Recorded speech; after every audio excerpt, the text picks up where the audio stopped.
Naging topic sa isang vlog o showbiz online chikahan nina Christy Fermin at mga kasama ang umanong kasalan nina Janine Gutierrez at Paulo Avellino. Ikatutuwa at ikakikilig daw ito ng fans ng Paunin if magpapakasal na ang couple.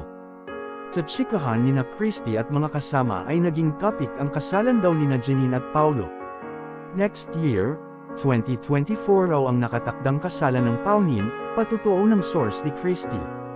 Ubra na naman daw magpakasal ang dalawa dahil tumuntong na sa ilang taon ang relasyon nila. Bukod sa tagal na ng relasyon ng celebrity couple, nasa tamang edad na rin ang dalawa. Dagdag pa na boto ang kanilang mga kaanak sa relasyon ng Paunin kaya wala naman daw magiging problema kung lamagay na sila sa tahimik.